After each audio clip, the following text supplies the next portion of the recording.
Hello, everybody, and welcome to NGF News. We have an interesting topic of the week. But before we start, we want you guys to remind you guys to follow us all on our social medias and make sure to go to our website and check out all of our articles for the latest things that are happening around the world with our analysis. Like we say all the time, we try to make things simple and we try to make it easy to understand and also provide analysis so that you can actually see and understand how all these topics and issues affect the world. But to get to it, we are discussing how the United States polarization and how it affects the international community. I don't think it's any real surprise of what's going on within the United States at the moment. We are at the most polarized parts of American history since the Civil War. Uh, our Speaker of the House just got removed, and we're still waiting for a vote to get a new one. We are barely averted a government shutdown, likely going to head into another government shutdown on November the 17th. And all of this affects the international community. Now, why I may sound like an arrogant American. Um, One, it's because I am. And two, unfortunately, it is true. What happens in every country, but especially the United States, will affect the international community. And so that is things we're going to discuss today. That's hilarious. Yeah, polarization has been a problem since, not counting the Civil War, since the 1970s and 80s.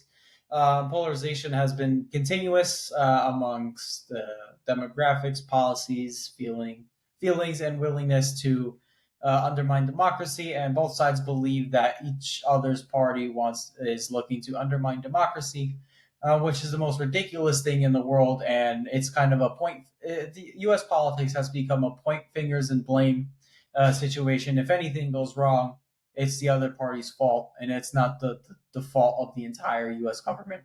And it's issues like these that will cause that undermines democracy. It's not any party. It's the failure of the government as a whole, the failure of the legislative portion as a whole. Because we went from being a united America and working parties working together bipartisanly, pushing policy, doing everything we can, working with other ideologies that parties don't sometimes necessarily agree with, but have no choice but to go with the party. And the more we continue to polarize in the United States, the more, as you said, more problems will be not only for us, but for the international community. Yeah. And so I'll give you a little bit of a history about politics, just a little crash course. Back in the day, a long time ago, when things were, as the older people would say, were great. In U.S. politics, you had Democrats and Republicans since 54, or 1854 when the Republican Party was made, and Democrats were there. You could have a liberal conservative, or a liberal Republican, and a conservative Democrat. Also a liberal Democrat and a liberal Republican. Moderates as well. So those were true in many cases across the aisle in elections for a long time.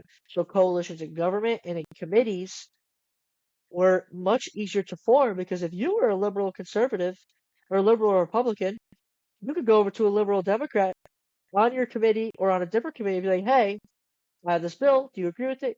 Yes. Goes to the House, passes, goes to the Senate, passes between the majorities of liberals and conservatives. So ideologies were much different than parties back then. A liberal Democrat is normal, but in the 90s, this changed with Newt Gingrich and the Republicans, especially in the Republican Party, became strictly conservatives. Very few moderates, mostly conservative ideology in the Republican Party.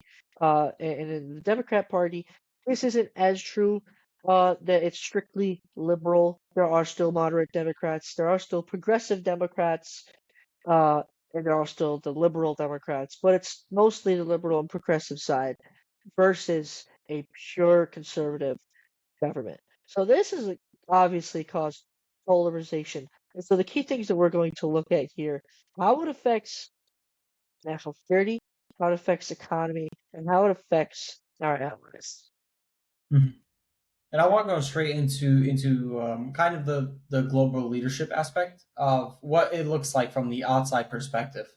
Um, so if the United States continues to polarize, and actually before I talk about all that, I want to talk about the parties themselves. As you were saying, there are still Democrats and Republicans who lean towards not too much right, but also not too much left. We'll call them the moderates of the more or less of the Republicans and the Democratic side. Currently, two parties, right?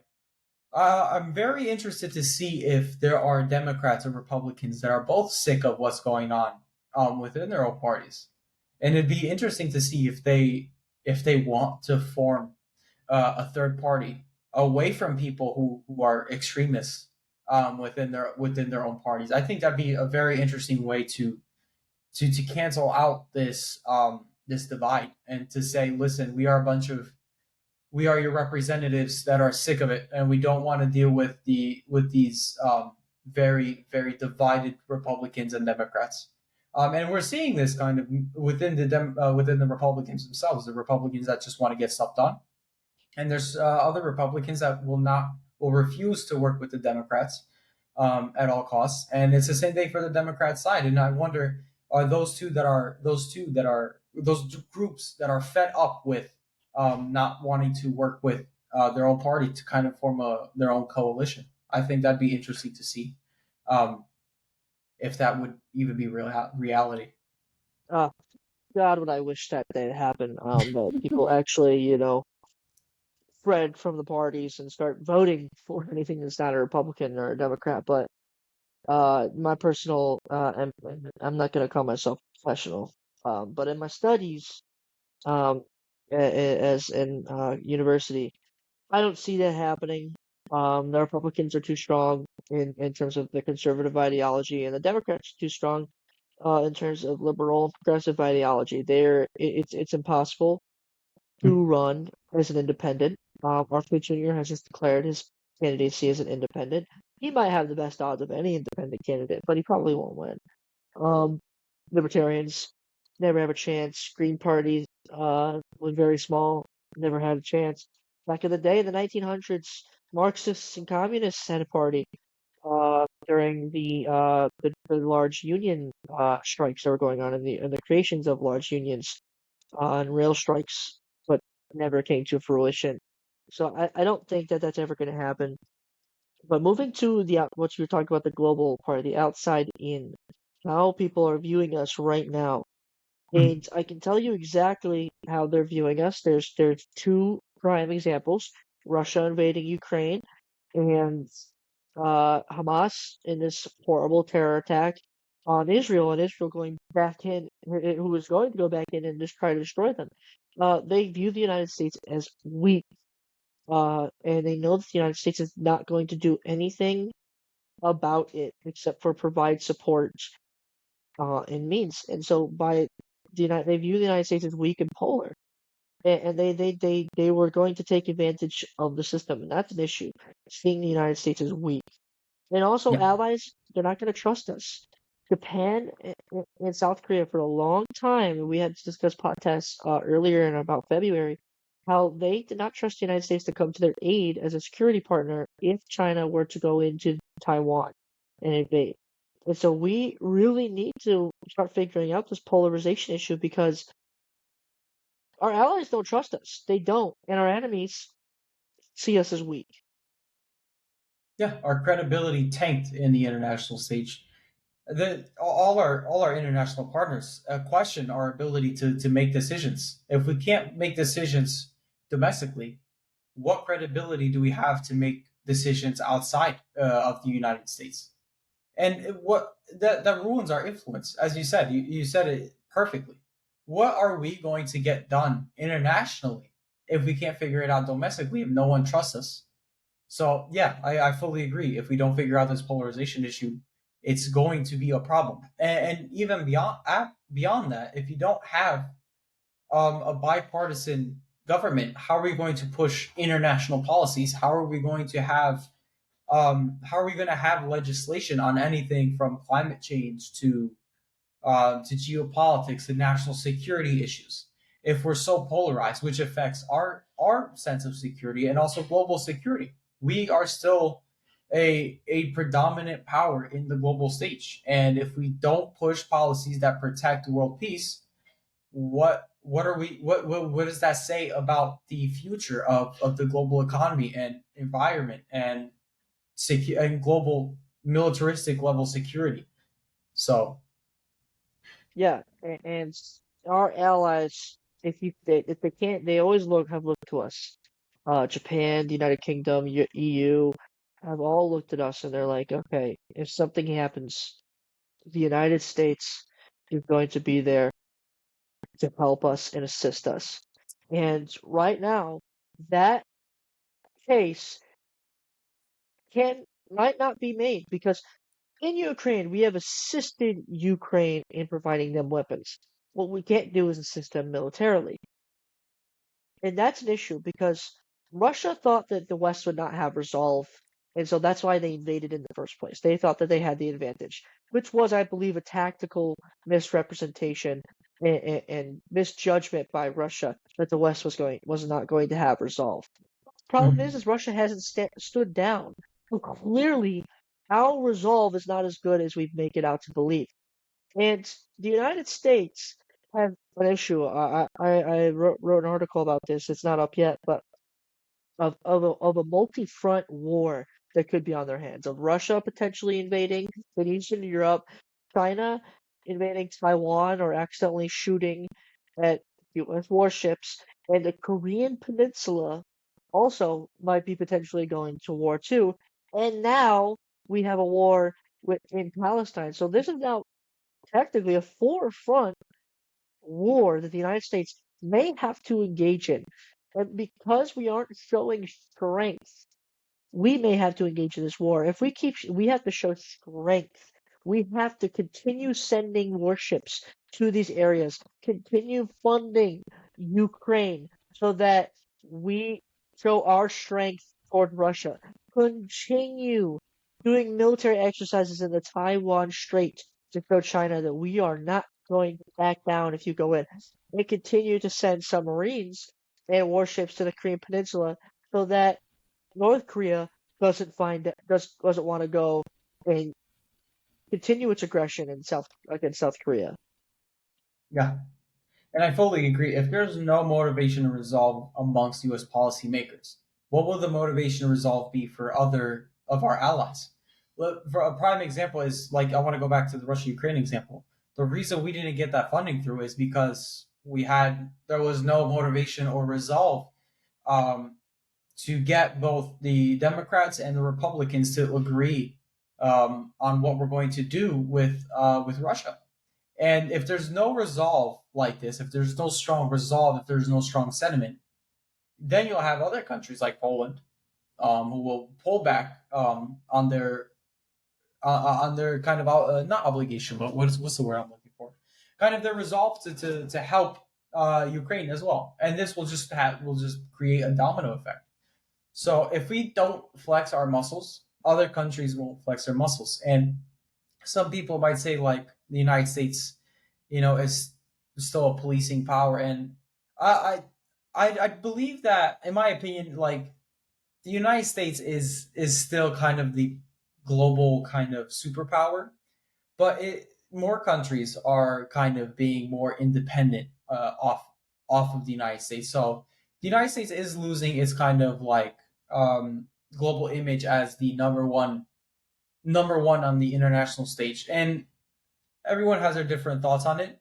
But what I'm trying to get at is whatever the United States does is what other countries still do.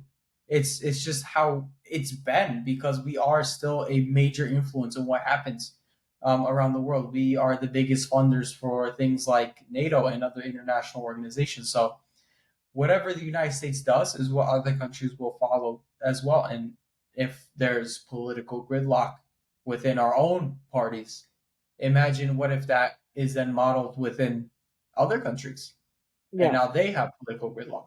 We need to yeah, be the prime example of what a united government can do, because then that could spill over into governments of other countries.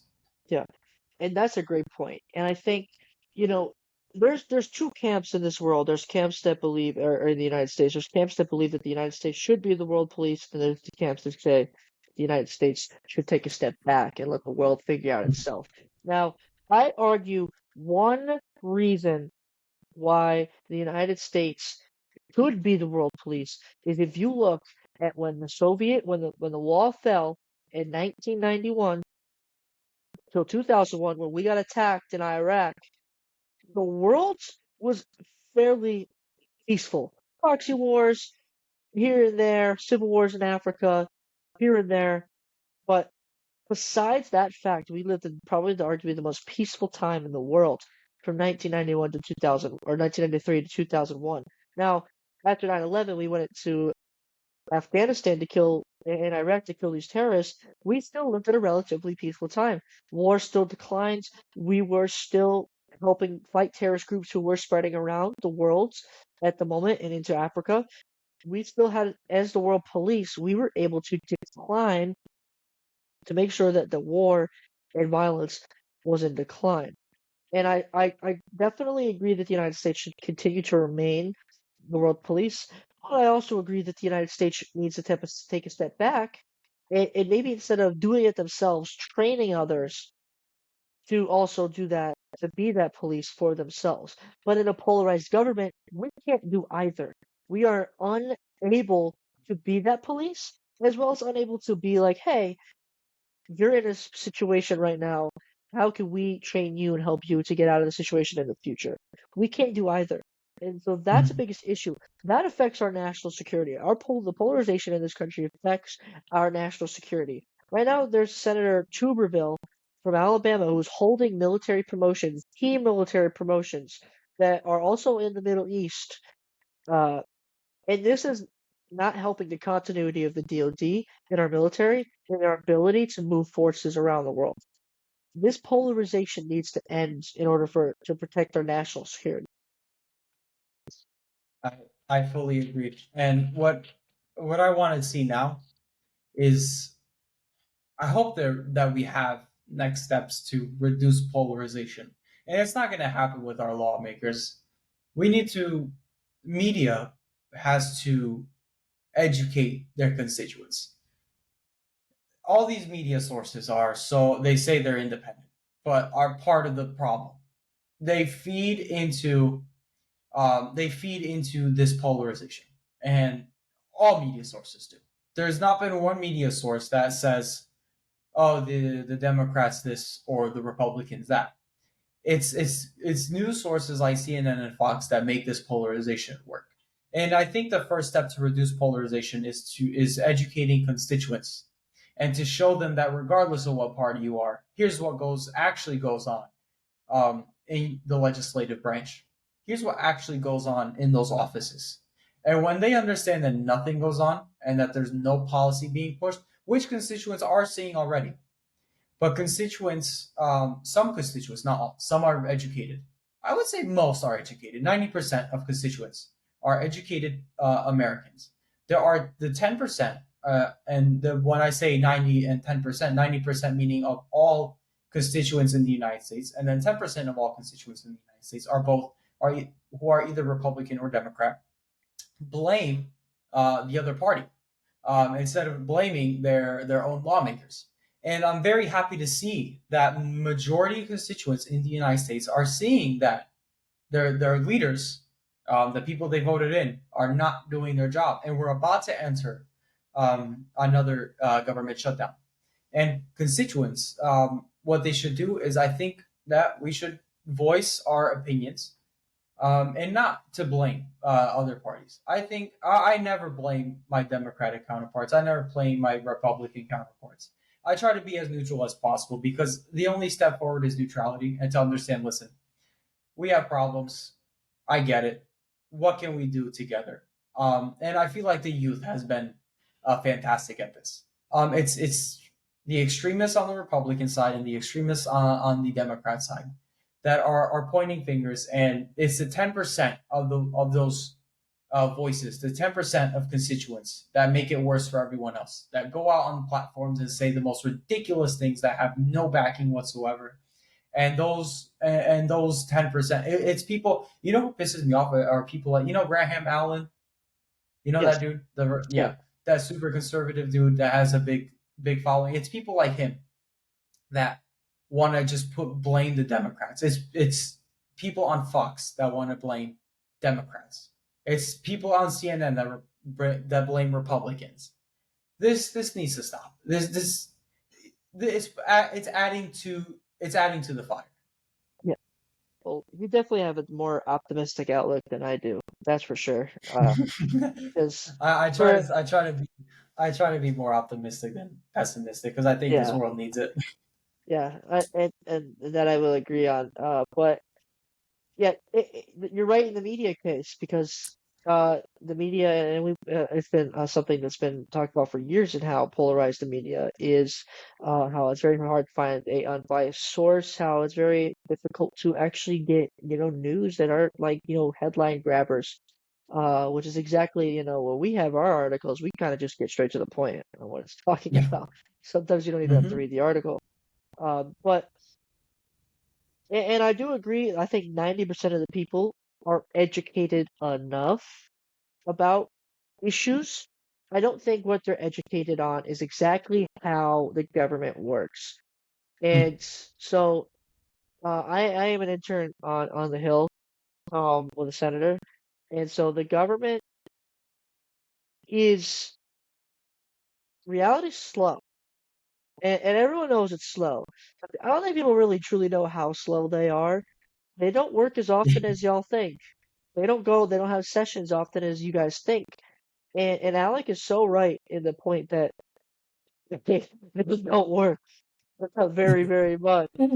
They don't work very much at all. And I don't think constituents know that. I think they're starting to realize that. And I don't think they're going to realize that soon enough, unfortunately. But Hmm. that is, I think, something that people just don't really know. Is that they don't work very often. And I think we need to educate them and understand that, kind of educate them on this issue. They don't work that often. And maybe that'll change how people vote for their people because they're like, oh, they're in there, they're working long hours, and it's tough to get bills No, they're passed. Like, not. no, they're not. No, They're they're not. not. You No, they're the no, they're not.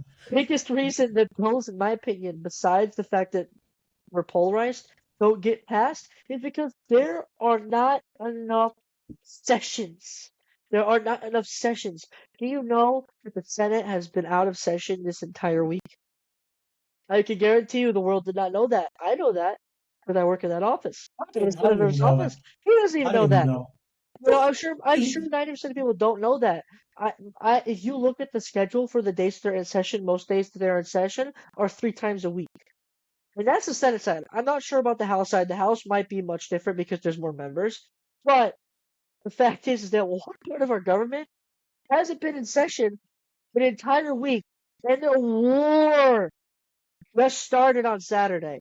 And so when you talk about the polarization and how it affects our world, our economy, our national security, you have to look also internally, very internally into the government. And yeah, they're polarized, but they also don't really care enough to go to work and solve the polarization. So that's where I have a really big issue. Yeah. Yeah. When I want to go back to the legislative process, when an idea is brought out, it takes anywhere from 2 to 5 years just to get that idea turned into a bill, and that becomes law. 2 to 5 years. It's not something where it's like I say something and maybe in the next month or two it becomes something. Legislative process is unbelievable. It is Yeah. it is crazy, and I didn't even know the Senate was on it. That blows my mind. And when people aren't in session and when there's no work being done, it adds to the blame game. It adds to the blame game, and it adds to that polarization that Josh mentioned. And what we need to do is we need to have set amount of hours of session time every week dedicated, where it needs to be written in the Constitution that a government must function should there be an X amount of hours in formal sessions. It that one, two, term limits. The reason there is still polarization, there will continue to be polarization, is people who are too old to be in office and their ideas are outdated, and they're so outdated, and that they still fight for these ideas. There should be no reason why someone over 65 is still in office. Why do I have to retire? I don't have to retire at 61 to 65, but it's highly recommended that I retire because I am not capable of working. And these people who are over 65 in government still are not capable of pushing policy. And when policy is not pushed, polarization continues. And yeah, I firmly agree because in order to get rid of, the polarization, sometimes, yeah, you're right, fresh ideas is the way to go.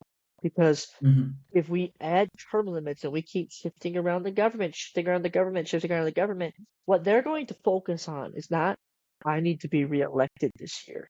Because Oh that yes. that doesn't matter anymore because they're not going to be sitting in government for 20 years, collecting a $170,000 salary that's untaxed. They're And they going, want to bring it. yeah, they're going to want to push policy and work together to work to form a government because they're not going to be here and they want to leave their mark. They want to leave their mark, and they also understand that in order to get reelected and stay here, because there's term limits, I should probably get policy done. And when it's shaken up like that, there's more willingness to work with each other because why hate the other guy? You're new, I'm new. You know, let's try Yeah. and form a relationship. Let's get to know each other. Relationships are already so strong within both sides. They don't want to expand because, you know, Democrats are so formed together and the Republicans are so formed together that they don't need to create relationships across the aisle because when someone has majority within the House or within the Senate, it doesn't matter at that point because the relationships are Mhm. so strong between each other. Yeah, and we could use that same model should more youth be involved as well, regardless of what your party is. And that's the relationship building model. And there should be a model for relationship building as well. And I think what we should have is also a set amount of percentage of newer generation of people between the ages of 25 and 35.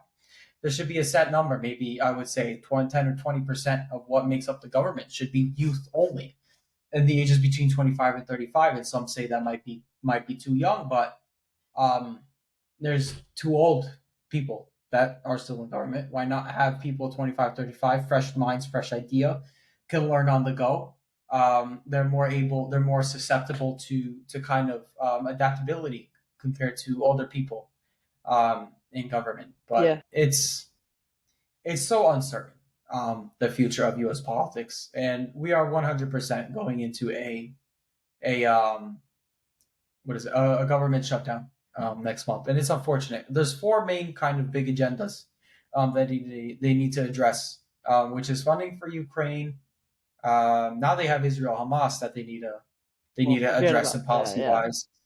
They have they need a proper spending budget because the one we have is only temporary. And there was one more thing. they had 12 bills passed on the floor, Okay, so 12 actually. Yeah. 12 12 in appropriation the bills, matter of 1 month from now. And we don't have a speaker. and we haven't been in session for So, the past 2 weeks.